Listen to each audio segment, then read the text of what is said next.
Swayam Prabha. Digital India. Educated India.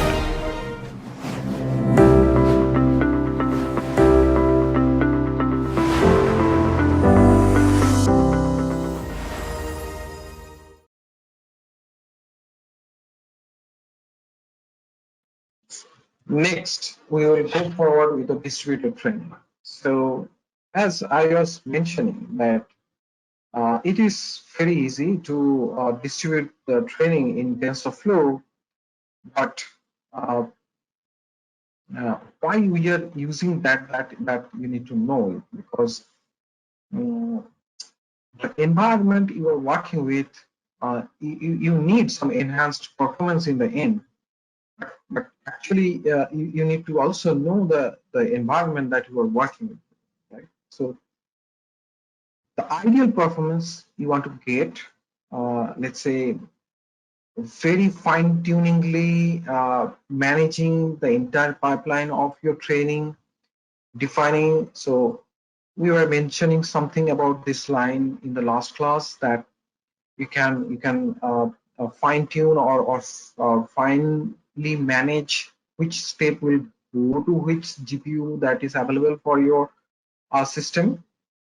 But distributed APIs, if you are using that, you will get out of the box performance, which is essentially kind of equivalent if you are doing that fine-tuning. What does that mean? That means that using this simple API, just one line of code, you can distribute the training, but you'll get the same performance as if you were fine-tuning each step of your training pipeline. Now, how it is happening, we will not go into that details, because in the backend, as I was mentioning, it is called, the core is actually developed with C++, and it's very close to that language is very close to your system. So the performance you will get with the C++ backend is much higher than Python, right? So that way, using these APIs, you will get the same performance as if you are fine-tuning. Now, using these APIs also is versatile in nature, because the same strategy you can follow for different architectures, different hardware, different APIs, as well as combination of them. Okay, so we will see a few instances of that. Now, distributed strategy essentially is the main class for that distributed strategy, and this strategy is used to distribute any model using Keras API or estimator API. Now, again, in the previous class, so you just follow the sequences. In the previous class, we have said that you can define your models using Keras API or estimator API, but estimator API is not being maintained nowadays, so you can use only Keras API for efficient distributed manner. Now, distributed my model is also possible using a custom training loop. This is very simple, and also to get much more flexibility. Yeah, so you can make your layer, your library, your infrastructure distributed ever. What is distributed ever? We will see, but you can make your different stages of defining your model. You can define which will be the distributed aware module for your case. So this is much more control. So TensorFlow is all about abstracting everything to opening everything to you. So that means high flexibility and high controllability. Okay, so both you can get. Make a new strategy. If you want a new strategy to distribute your training process, that also you can make it. And that is also quite valuable if you are targeting, let's say, multi-accelerator things. But again, some APIs are already there, which will help you to take advantage of different accelerators that are available in your system. Yeah, different API surfaces for each of the module that you'll see now. Now, this strategy, that first strategy we'll talk about is the mirrored strategy. So mirrored strategy is the multi-GPU all reduced sync training. So it is all about synchronized training. Synchronized training means each of the devices where you are distributing the processes will be locked and executed. So, and all the APIs are maintaining everything for you. You do not need to worry about the global interrupt lock. So, it is very efficient. So replicas of the variables that you want to distribute, that will be actually made replicas, and it will synchronize again at the gradient stage. So when you are trying to compute the gradient, then it will meet again, and so this is all stage where you are actually uh, distributing your variables to, or making replicas in each device. So basically, let's say you have one system where you have one CPU and multiple GPUs. You want your replicas, that means replica of the variables that you want to distribute, will be available to all GPUs. That is all. And in the reduced stage, you're actually synchronized, right? So this is all reduced, and sync is essentially doing in lock state processes. Variables are mirrored in each GPU, as we were discussing here. And all reduced, this algorithm will actually do the aggregation of the gradients. So how it is doing it? So let's say we have this one device and second device here. And first device, we are giving the input. Here's the input 0 and another input 0, input 1. Now here we have the same layers A, B, A, and B, A. That is the backward pass, and this is the forward pass. Now I want to replicate the VA. So VA0 and VA1 has been, two instances have been created, which is replicated actually in the two devices here. Then the output for the second layer is VB0, VB1. Then we are doing the backward propagation. So now we want to have this VB0 and VB1 to be made in the middle somewhere where it will be aggregated. And again, so basically this is the reduced stage where it is reduced. The variables is, all variables will be reduced and then it will be distributed again. And then again, the gradient combination will happen, and again it will need to get the average of the delta, which will help you to improve the to update the weights for particular devices. So VA, del VA, which is computed here, will be broadcasted to all these GPUs here. So this is the synchronous training. So you see here each. So this is locked also. This process is also locked, and you, until or unless you get this here, you do not know. You cannot do the reduced training. So this is the synchronous training. Now all reduced synchronous training, how you can define it, the strategy. So mirrored strategy, that means making replicas, replica of variables. How you can define, this is one way of defining. Strategy is equal to distribute dot mirrored strategy.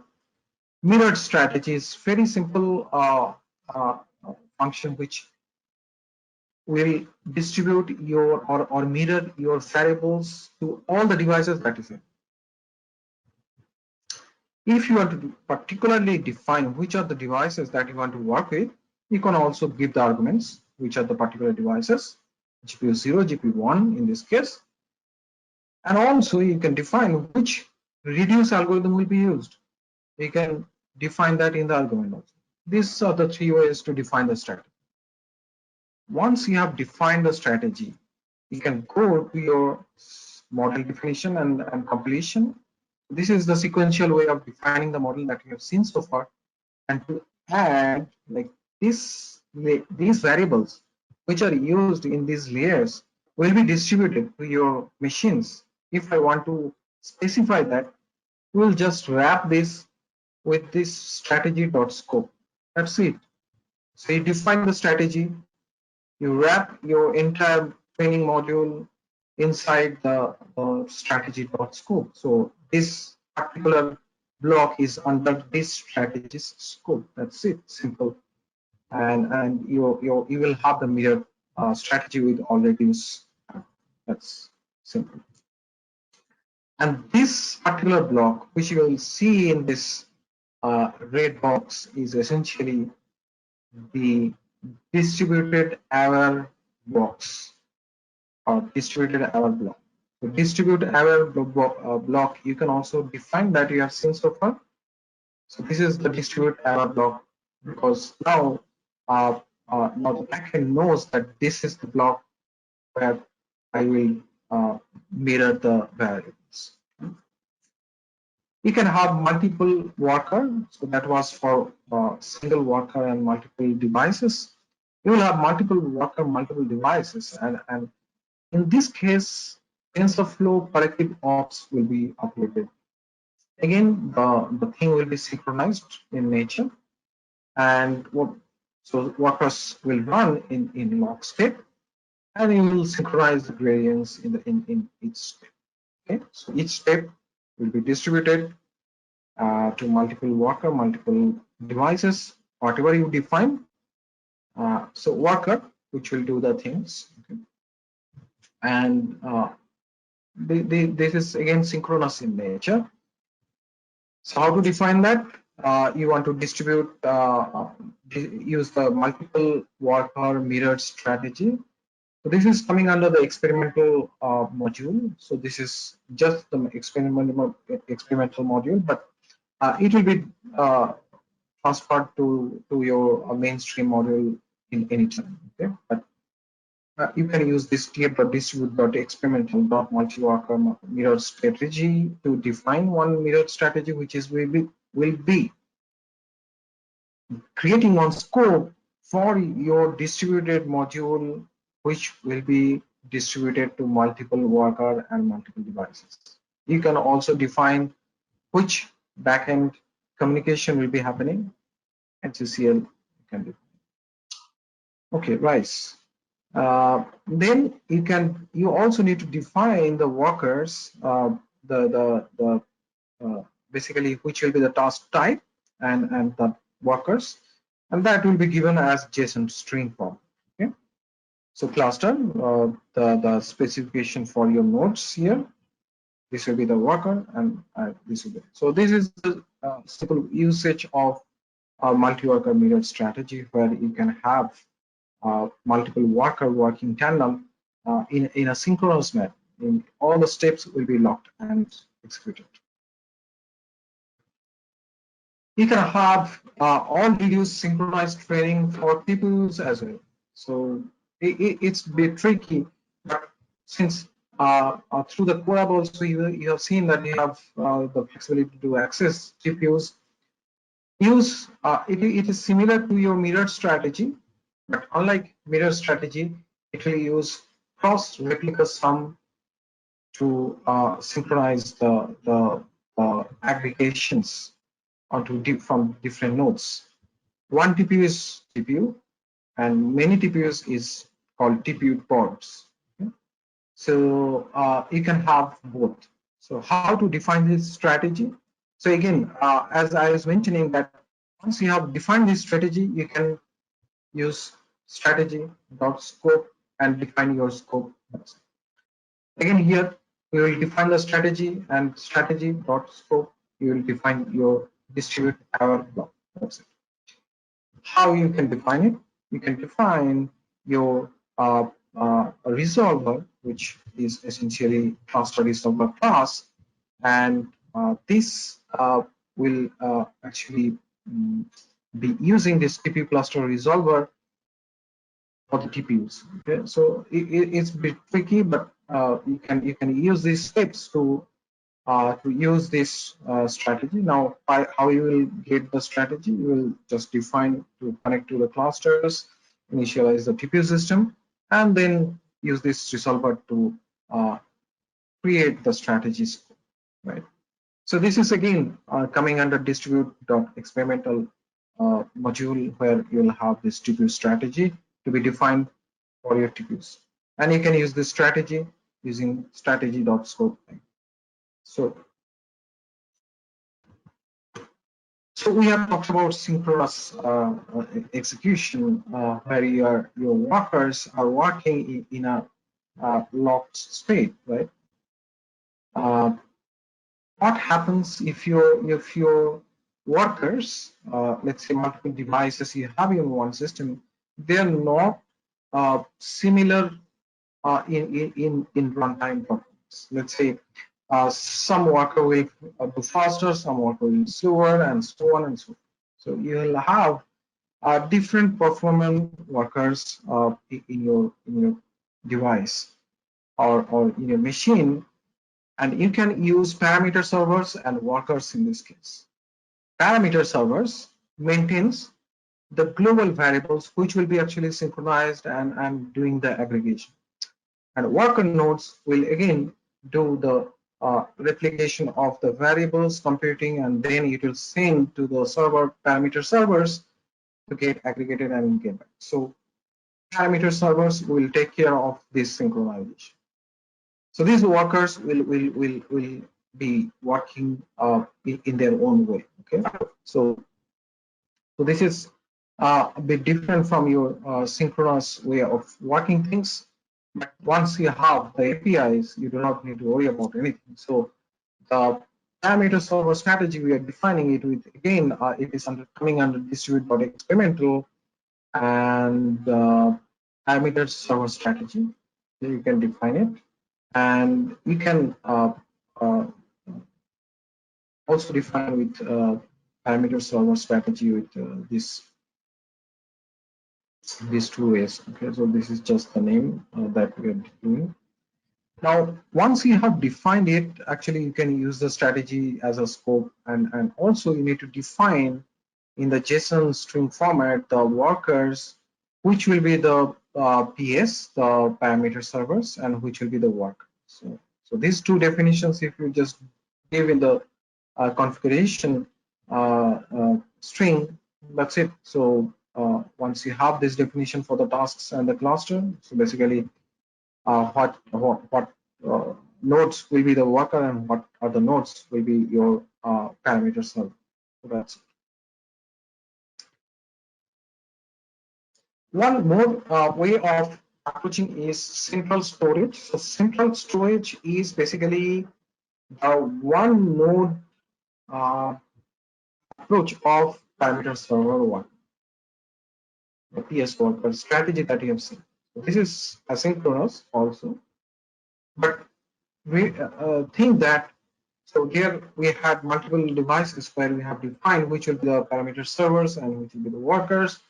But here we are thinking from a single node point of view. In a single node, you will have multiple devices which are not exactly same in performance.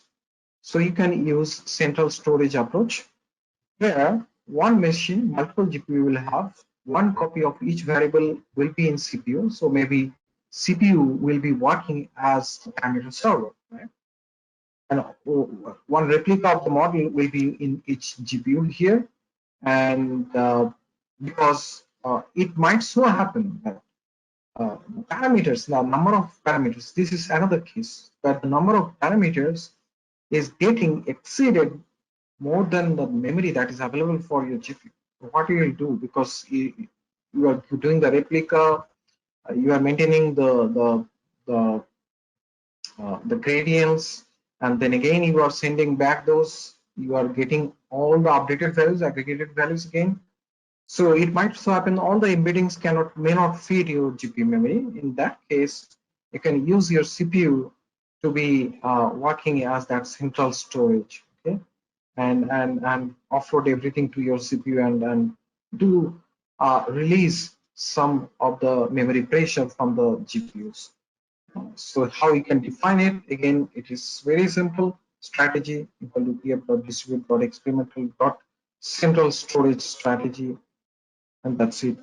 So your one PC system will be working as your parameter server strategy, and you can use this strategy scope to define it. So these are the reference codes that is already implemented with the engineers from TensorFlow. for getting to know more about this distribution strategy that is already implemented for several APIs that you can look. We will go into now one demo for functional API to understand better some problem approach we will see. So what is the problem that we are referring to solve it with functional API? Mentioning I may have single input and multiple outputs, right? So one problem I am defining here. So you have seen the image dataset so many times for now, which is essentially the dataset for your handwritten digits, right? So from 0 to 9, we have digits, and all the images from different way of writing it is there. Now I want to I want to create one model which will classify first, of course, the digit, whether the digit is 5 or 6 or 9 or 10 or 0 rather, and another head will predict whether this is being written in left hand or right hand. Okay? So this is the problem statement that we are targeting here. So again, one single input, one image you will give as input, and it will give two outputs. What is the number? Essentially 0 to 9, and whether the number is written with using right hand or left hand. Right? So keep the problem definition in mind, and we'll go forward with that model definition, how we will define such model, which will have two outputs, and then you will use the functional API of this case. So simple inputs will define with chaos, let's say 28 by 28 image that is standard for your image data set. We are flattening this using this flatten keras.layers.flatten keras API. Again, we are using all the imports up there. You can see first dense layer we are defining, which is dense layer, which is 120 output using activation ReLU function. Second dense layer, it is using 10 outputs and activation. So 10 outputs you can see here. This dense layer output is essentially will classify which digit is it. So we need 10 classes to classify. So 10 class and activation softmax function we are using because we need to classify in the end, because this will convert the logits into your predictions, and name is category output. So category of the digit that we have defined now this layer. You can name one layer. So this is just such use case where you can name the layer and you can see the layer definition of this layer. Now here we are creating two output layers, one output layer for the category output and another layer for left right output. So there is just one prediction output will be there because that will give you the sigmoid activation, and with this sigmoid activation we can get whether this is just binary classification we are doing here, right? Whether it is being written on left hand or right hand. So two heads we have defined. Now here we have defined the layers as functions. Now we will use these to call on the inputs. So now we are calling them, right? So X is flattening the inputs. So the input is flattened here because this is the fully connected layer we are using, dense layers. X equal to dense 1. So first dense layer. Then output 1 is taking this X as input and doing the 10 outputs. And this output 2 is taking this layer, basically this output of this layer. So same output is going to two heads and giving two outputs, right? So this is the important thing that in the function call functional API we can do it. This is the thing that I wanted to show you. Then you can define the module, keras.module inputs. One input we have, input equal to inputs, output equal to. Now you can see we are giving the output list here. So one model we have created now which has multiple outputs. So we are giving one list of outputs here, outputs 1, outputs 2, name equal to MNIST model. So you can define one model. So this is the name of the model. If I see the model summary, what I will see there is that input layer, this size, flattened layer, this size, dense one layer with this number of parameters, flattened one, which is the name, but category output one. So you see this name here, category output dense layer and category left right output dense layer. So these are the two output layers we have created, and so total. So this is the model definition, model summary, whatever you call it. Then we are defining two losses because two heads we have. So for the softmax for this category loss, category output, we have this cross entropy loss, sparse categorical cross entropy loss from logits equal to false because we have defined the softmax activation. If you did not define the activation here, then you need the logits. So logits are the outputs directly coming from the neurons. Now, loss 2 is essentially again binary cross entropy loss because we are doing the binary classification. Optimizer we are defining, metrics we are defining, what metrics we want to see, accuracy we want to see. Two losses, one loss is for category output and second loss is for your left right output. So for two output layers, we have these two losses. We are comparing the model with this loss, whichever we have defined here with this optimizer and with this matrix. As simple as that. And we are training the module here. So basically, we are creating the data set here. So keeping the keras.data sets as a source, we are taking the MNIST data set, creating train test modules, and then we are unpacking and normalizing the images here. Then we are creating the two classes. Let's say we are creating the two classes. Let's say greater than 5 will have written as, let's say, 1. Okay, so that is right-handed, and less than 5 is left-handed, let's say. Okay, so you can see here, so all these digits 500040 but 91 61, so all these are written in right hand and these are written in left. So now our class labels are being created. Then we are going into training to just call fit with this train function, train data set. This number of the epochs, batch size, levels 2. So now we are getting the outputs here for the accuracy loss and for different epochs. And we are doing the predictions in the end. And this prediction is essentially calling on the test. And how many predictions we are doing? 2 predictions here. First prediction is for your left hand right category and then left hand right hand. And let's say we are taking the first 20 data and checking what is the maximum prediction for that and what is the left hand and right hand prediction for that. Printing the data, the labels with let's say category and the labels for your left hand right. So all the digits have been successfully categorized.